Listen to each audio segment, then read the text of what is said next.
सत्तर्काश्मनिशातधार सुमहा वाक्यत्रिशूलायुधा घातक्षुण्णमदीयमोहमहिषप्राणप्रहाणोद्यता आनन्दामृतवाहिनी प्रणदिनी श्रीब्रह्मविद्यामयी वेदान्तप्रतिबोधिता विजयते विंध्याचलाधीश्वरी। सभी को जय श्री कृष्ण। आप सभी जानते हैं कि कल अक्टूबर 17 तारीख है, जो कि शारदीय नवरात्र का प्रथम दिवस है। तो आज हम आप सभी के समक्ष नवरात्र के कुछ विशेष तथ्यों को रखना चाहते हैं। आप इसका श्रवण करें और इसमें बताई हुई बातों को यदि आप मानते हैं और उस विधान को अपनाते हैं तो अवश्य आपके जीवन में कल्याण होगा। नवरात्रि हमारे सनातन परंपरा में बड़ी ही विलक्षण बताई गई है। नवरात्रियाँ एक तो चैत्र मास में, दूसरा शारदीय नवरात्र जो आश्विन मास में, और चैत्र नवरात्र को वासंतिक भी कहा जाता है, और दो आती हैं गुप्त नवरात्र जिसे हम आषाढ़ और पौष माघ में मानते हैं। तो ये 4 नवरात्र वर्ष भर में आते हैं और हमारे सनातन परंपरा में हम सभी जानते हैं कि शरीर की शुद्धि और मन की शुद्धि दोनों का विधान किया जाता है, क्योंकि मनसा वाचा और कर्मणा ही किसी क्षेत्र में उद्यत होने पर सफलता प्राप्त होती है। तो सिर्फ कहें और अनुकरण न करें तो ये उचित नहीं होता। इसलिए व्रत आदि का विधान शरीर को भी शुद्ध करता है और मन को भी शुद्ध करता है। मन से भी हम अविद्यर्थक जो अविधि है, जो निषेध है, उसका प्रयोग न करें। व्रत कालखंड में, व्रत के समय में जो विधि है उसी को माने तो मन भी नियंत्रित होता है। और जब हम उस अनुशासन का सदुपयोग करते हैं और सही प्रयोग करते हैं तो अपने आप ही शरीर भी शुद्ध हो जाता है, क्योंकि वह निर्धारित वस्तुओं का ही सेवन कर सकता है। तो शरीर और मन दोनों की शुद्धि हमारी उपासना पद्धति में सर्वश्रेष्ठ रूप से प्रतिपादित किया गया है। उसी में सर्वश्रेष्ठ उपासना क्रम में नवरात्र की विधियां आती हैं। तो नवरात्र का क्या अर्थ होता है? तो देखो बंधुओं, नव जो शब्द है यह अपने आप में पूर्णांक होता है। आप 9 के पहाड़ा जिसे हम कहते हैं, 9 का पढ़ें तो आप देखेंगे कि प्रत्येक जितने भी उसमें अंक आएंगे वो सब के सब पूरक होंगे। 9 दूनी 18, 18 में 8 और 1 और 8, उसको यदि जोड़ें तो 9, 9 त्रिक 27, 7 और 3 उसको भी 9। तो पूरे क्रम में आप देखेंगे कि सिर्फ 9 का ही एक ऐसा स्वरूप है जो अपने आप में पूर्णांक होता है। तो ये सृष्टि की बड़ी ही रहस्यात्मक बातें हैं जिन्हें हम आपको बताने जा रहे हैं। तो इस पूर्णांक का यही कारण है क्योंकि ये भगवती का स्वरूप माना जाता है। 9 अंक पूर्त्यर्थक होता है तो भगवती का स्वरूप है। और इसी 9 को ही माया बीज के रूप में भी बताया गया है। ये संख्या माया बीज का भी प्रतिपादक है। तो पूर्णांक होने से, भगवती का स्वरूप होने से 9 लिया गया। और रात्रि शब्द जो है उसका बड़ा विशेष महत्व है। रात्रि हमारे यहाँ जो अमर कोश ग्रंथ है उसमें रात्रि की कई पर्याय बताए गए हैं, जैसे कि निशा निशीथनी, रात्रिस्त्रियामा, क्षणदा क्षपा, विभावरी, तपस्विन्यो, रजनी, यामिनी, तमी, ये सब पर्याय हैं। और रात्रि का विशेष महत्व है। श्रीमद् भगवद गीता में भी आता है, या निशा सर्वभूतानां तस्यां जागर्ति संयमी यस्यां जागृति भूतानि सा निशा पश्यतो मुनेः। जिस रात्रि काल में सभी समस्त जीव सोते हैं उसमें संयमी लोग जागते हैं। तो ये रात्रि जो है ये बड़ा ही विशेष होता है सनातन परंपरा में। एक तो यह भाव, दूसरा रात्रि का यह भाव होता है कि यह कालखंड का वाचक है। एक विशेष कालखंड को जो कि किसी विशेष मुहूर्त में ही आता भी हम रात्रि कहते हैं। जैसे कि आपने श्रीमद् भागवत के कथाओं में सुना होगा कि जब भगवान ने अपने बंसी की तान छेड़ी समस्त चित्तों को आकर्षित करने के लिए, गोपियों के चित्त को आकर्षित करने के लिए, तो उस समय उन्होंने बंसी बजाने पर जो ध्वनि निकाली थी वो योग माया का ही स्वरूप था। इसीलिए सुखदेव जी महाराज कहते हैं कि भगवान पिता रात्रि शरदोत्फुल्ल मल्लिका वीक्षरन्तुम मनश्चक्रे योग माया मुपाश्रितः। योग माया पर आश्रित होके भगवान भी उस समय वीक्षरन्तुम रमण करने की इच्छा करते हैं। तो योग माया, तो ये जो रात्रि है वो योग माया का स्वरूप है और कालखंड का विशेष वाचक है। तो कालखंड का वाचक होने के कारण, भगवती का पर्याय होने के कारण, और एक रात्रि का यह भी भाव है कि अहोरात्र का वाचक रात्रि होता है। अहोरात्र सूर्यास्त तक तो रात एक दिन होता है, सूर्योदय से सूर्यास्त पर्यंत। किंतु अहोरात्र उसे कहते हैं जो सूर्योदय से लेकर और अगले दिन के सूर्योदय तक का जो कालखंड होता है वह अहोरात्र होता है। तो एक अहोरात्र का वाचक भी ये रात्रि है।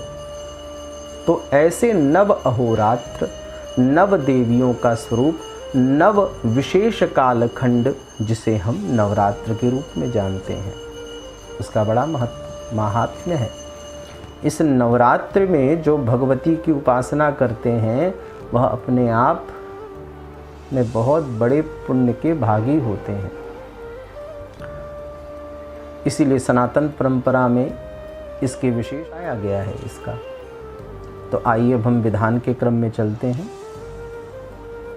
तो देखिए, शारदीय नवरात्र जो कि कल से प्रारंभ हो रहा है, उसके विधानक क्रम में अगर हम ध्यान दें तो जो शास्त्रीय परंपरा है वह यह है कि सर्वप्रथम हम कलश स्थापन करते हैं, गणेश आदि पूजन करके, नांदी श्राद्ध करके। किसी भी अनुष्ठान का महत्व तब पूर्णतः होता है या किसी भी अनुष्ठान का पूर्ण लाभ तब मिलता है जब उसे हम सविधिपूर्वक करते हैं। तो सर्वप्रथम नांदी श्राद्ध की जाती है और उसके बाद गणेश आदि पूजन किया जाता है और फिर कलश स्थापन करते हैं। तो आपको सर्वप्रथम हम कलश स्थापन बता देते हैं कि उनमें हम किन किन देवताओं का ध्यान करते हैं और फिर हम आपको मुहूर्त के विषय में बताएंगे। तो देखो, कलश स्थापन समस्त देवताओं को, समस्त तीर्थों को, समस्त वेदादि शास्त्रों को, समस्त रत्नों को, समस्त दिग्पालों को एक स्थान पर आहूत किए जाते हैं, बुलाया जाता है समस्त देवताओं सहित। तो ये जितने भी देवतादिगण हैं उनको एक ही स्थान पर उनका आवाहन किया जाता है उसी कलश में, ताकि वह समस्त देवता जहाँ जहाँ तत्त स्थान पर विद्यमान है वो हमारे इस कलश में आके हमारे उस घर को पवित्र करें। वो पृथ्वी का एक विशेष स्वरूप मान लिया जाता है जहाँ पे समस्त देवताओं का आवाहन होता है। तो जो विधान है उसमें हम ये जानते हैं कि कलश स्थापन में गणेश, नवग्रह, मातृका, वास्तु, सप्तर्षि, सप्त चिरंजीवी, 64 योगिनियों का, 50 क्षेत्रपालों का और तत्तद अनुसार अन्यान्य वैदिक देवताओं का भी विधान उसमें करते हैं, जो कि किसी ब्राह्मण के माध्यम से हम सभी कराते हैं कलश स्थापन और वो सविधिपूर्वक करते हैं। उसके बाद देवी की विशेष प्रतिमा जो आपके यहाँ हो, अन्यथा आप निर्माण भी करा सकते हैं। बहुत स्थानों पर प्रचलित है कि वह हर नवरात्र को आवाहन करने के लिए एक नवीन विग्रह का ही निर्माण करते हैं, या आपके पास यदि प्रतिष्ठापित और प्राण प्रतिष्ठित विग्रह का विधान या पहले ही करा चुके हैं आप, तो उस देवी के विग्रह के सम्मुख अभिमुख आप बैठिए। उसके बाद कलश स्थापन करके देवी की प्रतिमा का अंगन्यास और अग्न्युत्तारण विधि के द्वारा विधिवत उसका पूजन, ज्योति पूजा, बटुक गणेश आदि सहित कुमारी पूजा, अभिषेक, जैसा कि मैंने बताया नांदी श्राद्ध, रक्षाबंधन, पुण्यावाचन और मंगल पाठ, विशेष ध्यान, गुरु पूजा भी अवश्य करें और तीर्थावाहन, मंत्र स्नान आदि, आसन शुद्धि, प्राणायाम, भूत शुद्धि और अंतर्मातृकान्यास, बहिर्मातृकान्यास, सृष्टिन्यास, स्थितिन्यास, शक्तिकलान्यास, शिवकलान्यास, हृदयादिन्यास, षोडशान्यास, विलोमन्यास, तत्वन्यास, अक्षरन्यास, व्यापकन्यास, ध्यान, पीठ की विशेष पूजा और विशेषार्घ्य, क्षेत्र कीलन, मंत्र पूजा, विविध मुद्राओं से भगवती की विशेष अवस्थाओं का ध्यान, फिर आवरण पूजा, प्रधान पूजा आदि यह शास्त्रीय पद्धति में आते हैं। तो ये सारे क्रम से सप्तशती और भगवती की आराधना इस नवरात्रि में की जाती है कलश स्थापन करके। अब आप कहेंगे कि महाराज इतना सब कुछ अगर ना आता हो तो फिर क्या किया जाए? तो आप निश्चिंत रहें, हम उसका भी विधान आपको बताएंगे। जो लोग अत्यधिक नहीं ध्यान कर सकते या शास्त्र विधियों को नहीं मान पाते, इतना समय नहीं होता, वो क्या करें? तो कलश स्थापन तो ध्यान रहे कि किसी अच्छे ब्राह्मण से कराने का प्रयास करें, और अगर न कर सकें तो जैसा कि मैंने बताया, जो गीता प्रेस की सप्तशती के पुस्तक होते हैं, उस सप्तशती के पुस्तक में प्रारंभ में ही समस्त देवताओं के विधान हैं जिसका आवाहन करना होता है। उन देवताओं का उन मंत्रों के साथ आप आवाहन करके कलश स्थापन कर सकते हो। जव आदि को लेकर, जव सभी जानते हैं, मिट्टी आदि में रखकर शुद्ध जल, गंगा जल डालकर समस्त तीर्थों का जल डाला जाता है, रत्नों को डाला जाता है और उसके बाद समस्त देवताओं का आवाहन किया जाता है। ध्यान रहे कलश एकदम न भरा रहे, थोड़ा सा रिक्त रहना चाहिए, क्योंकि वायु के भी स्थान उसमें होने चाहिए। ठीक, अब स्वयं ही कर सकते हैं, किंतु भरसक प्रयास रहे कि किसी विप्र से, किसी वेद की उपासना करने वाले ब्राह्मण से ही इसका विधान कराएं। और अब ध्यान दीजिए कि उस विधि में हम कैसे प्रवेश कर सकते हैं अगर हमारे पास अल्प समय ही हो। तो कलश स्थापन के बाद आपको नित्य अखंड ज्योति जो आप जलाएंगे, एक अखंड ज्योति भी अवश्य जलती है और उसका स्थापना आप करें। वो तैल की भी होती है और घृत की भी होती है। सामर्थ्यानुसार आप उसमें तैल और घृत दोनों ज्योतियों को भी जला सकते हैं और एक ज्योति को भी जला सकते हैं। अब जब ज्योति जल गई और कलश स्थापन आपने कर लिया, जैसा कि मैंने बताया गीता प्रेस के ग्रंथ में जो विधान है उसको अपना के आप कर सकते हैं। बहुत सरल विधान है, उसे अपना कर आप कर सकते हैं। उन देवताओं के नाम बार बार दोहराना उचित नहीं होगा, पूर्व में मैंने बता ही दिया। उन्हीं देवताओं का आवाहन उस कलश में आप कर लीजिए और फिर आसन शुद्ध करके, प्राणायाम करके, अंगन्यास करके फिर आप बैठिए। अब इसमें ध्यान देने वाली बात यह है कि न्यास सबके लिए उपयुक्त नहीं होता, क्योंकि न्यास करने के बाद यदि आप पूजन विधि में बैठते हैं तो आप एक नियम में बंध जाते हैं। जैसे अगर आप परीक्षा दे रहे होते हैं तो एक नियम में बैठे होते हैं, किसी विशेष कक्षा में बैठे होते हैं पढ़ने के लिए, तो एक नियम में बैठे होते हैं। वैसे ही जब भगवती की आराधना, उस पराम्बा जगत जननी की आराधना करते हैं, तो भी न्यास के पश्चात हम एक नियम में बंध जाते हैं, फिर बोलना नहीं चाहिए। और न्यास सब जान भी नहीं पाते। आप किसी अच्छे साधक से ही न्यास की विधि समझें और तब उसको अपनाएं। बड़ा ही मार्मिक होता है न्यास। कभी हम उस पर भी आपको एक वीडियो बनाकर प्रस्तुत करने का प्रयास करेंगे। तो न्यास सविधि पूर्वक करें और फिर बैठकर सप्तशती का पूरा पाठ आद्योपांत तक, जो कवच अर्गला कीलक और शापोद्धार से शुरू होकर कवच अर्गला कीलक और 1 से लेकर 13वें अध्याय तक का पारायण, बीच में 2 जप प्रथम और अंत में, और उसके बाद पुनः शापोद्धार के पूर्व रहस्यत्रय और फिर शापोद्धार और उसके बाद सिद्ध कुंजिका स्तोत्र, फिर भगवती के चरणारविंद में अर्पण। इस क्रम से सप्तशती का पाठ करें। अब इस पाठ में भी बहुत सी विधियां हैं। क्षेत्रांतर्गत प्रांतीय भेद भी हैं। मिथिला में चंडी पाठ के अलग विधान हैं, उत्तर भारत में अलग विधान है, दक्षिण भारत में अलग विधान है, बंगाल के क्षेत्र में अलग विधान है। तो आप जिस विधान का अनुगमन करते हो उसी को अपनाएं।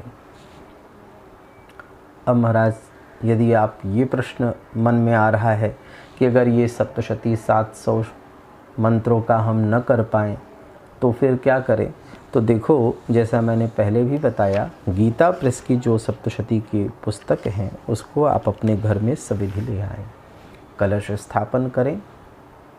और यदि आपने दीक्षा नहीं ली है श्री विद्या की, नवार्ण की, और आप नहीं कर पा रहे हैं सप्तशती पाठ, तो भी भगवती आप पे पूरा अनुग्रह बनाएगी।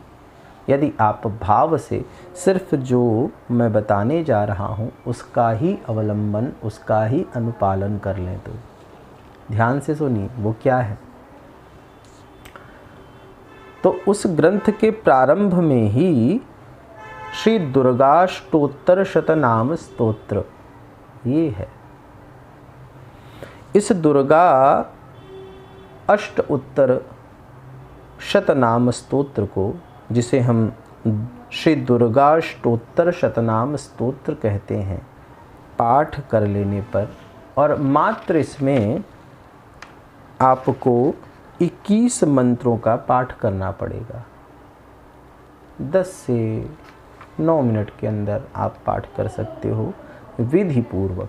किसी न्यास की कोई विशेष आवश्यकता नहीं है, किसी भी प्रकार के विशेष विधान की आवश्यकता नहीं है। प्रत्येक दिवस आपको इसका पाठ करना है। अगर आपके पास थोड़ा और समय हो तो इसमें एक विधि आप जोड़ लीजिए कि प्रत्येक दिवस में कालक्रमानुसार आप इसे बढ़ाते जाएं और अंत में उसके दशांश का हवन और दशांश का तर्पण कर दें। तो पहले दिन 1 पाठ करें, दूसरे दिन 2 पाठ, तीसरे दिन 3 पाठ, चौथे दिन 4, 5वें दिन 5, छठे दिन 6, 7वें दिन 7, 8वें दिन 8, 9वें दिन 9, और उसका आप गणित बिठा लें। और उसी क्रम से आप दशांश एक मंत्र का, जो कि सर्व मंत्रमयी सत्ता सत्यानंद स्वरूपिणी अनंता भाविनी भाव्या भव्या भव्या सदा गति ही, ये चौथा मंत्र है। इसी मंत्र से आप हवन कर दीजिए और फिर उसी मंत्र से आप तर्पण कर दीजिए। उस जल को लेकर, कलश के जल को लेकर अथवा जल को लेकर समस्त अपने घरों में छिड़काव कर दीजिए, वो भी अभिमंत्रित हो जाएगा। और उसके बाद दशांश, उसका अंश जो होता है, जो संख्या निकले, उतना भाग का आप किसी अच्छे ब्राह्मण, गृहस्थ ब्राह्मण को दान कर दें। खूब बढ़िया से उनके पत्नी को भी वस्त्र आदि दें, उनके मनोनुकूल, ये नहीं कि बिल्कुल एहसान करने के लिए। संतुष्ट हो ब्राह्मण, इस विधि से आप उनको वह दान करिए, भोजन, अन्न, पानी, सब कुछ। और फिर 9 कन्याओं का पूजन करिए और फिर देवी का विसर्जन किया जाता है। यदि आपके पास विग्रह प्रतिष्ठित है तो फिर विसर्जन नहीं होता, सिर्फ कलश का ही और तत्त देवताओं को तत्त स्थान पर ही भेजने का विधान होता है। तो महाराज इस प्रकार से नवरात्रि का विधान होता है। इसमें बहुत भेद प्रभेद हैं, जिनमें हम पढ़ें तो शायद दिन भी कम पड़ जाए बताने में। इतने समस्त पुराणों में इतने स्वरूप में भगवती का वर्णन है और इतनी विधियों से भगवती की आराधना करने का विधान है कि आप और हम उसकी महिमा गाते थके और समय नहीं निकाल सकते, क्योंकि भगवती पराम्बा जगत जननी भगवान को भी विलीन कर लेती हैं जिस समय की प्रलय काल होता है। ऐसी उनकी माया शक्ति जिस पर अधिष्ठित होकर भगवान इस संसार का पालन पोषण और संहार करते हैं, उनकी आराधना का विषय है, तो वो अनंत स्वरूप वाला ही तो होगा, सामान्य तो हो नहीं सकता। तो इस विधान को आप अपनाएं। और अब आई बात मुहूर्त की। तो देखिए, जो विधान है मुहूर्त का, वह ऐसा कहा गया है कि द्वितीयादि गुणैर्युक्ता प्रतिपद सर्व कामदा। यदि द्वितीया से संयुक्त प्रतिपदा आश्विन मास में होता है तो वो अत्यंत कामप्रदा होता है, कामप्रदायिनी तिथि होती है शारदीय नवरात्र के लिए, यानी द्वितीया से वह जुड़ा हो। तो कल जो सूर्योदय का समय है वो 6:10 पर है। अब 6:12 से मुहूर्त प्रारंभ होता है और 10:12 तक यह मुहूर्त कालखंड है। तो आप सभी इस कालखंड में कभी भी कलश कर सकते हैं, लेकिन उत्तम घड़ी 9 से 9:30 के बीच में मानी गई है, क्योंकि उसमें द्वितीया स्पर्श हो जाएगी। तो पराम्बा जगत जननी भगवती की आराधना आप सभी करें यथा सामर्थ्य यथा शक्ति, और आप सभी पर भगवती पराम्बा जगत जननी की कृपा बने। यही अपनी आराध्या श्री राधा जी श्री विंध्यवासिनी मैया से हमारी इच्छा है कि आप सभी की मनोकामना वह पूरी करें और आप भी सत्य सनातन परंपरा से अविच्छिन्न रूप से जुड़े रहें। भगवती के चरणारविंद में समस्त भावों को विनिवेदित करते हुए आप सभी के हृदयस्थ अपने आराध्य को शतकोटि प्रणाम करते हुए सभी को जय श्री कृष्ण, जय श्री राधे, जय गौ माता, सभी का मंगल हो।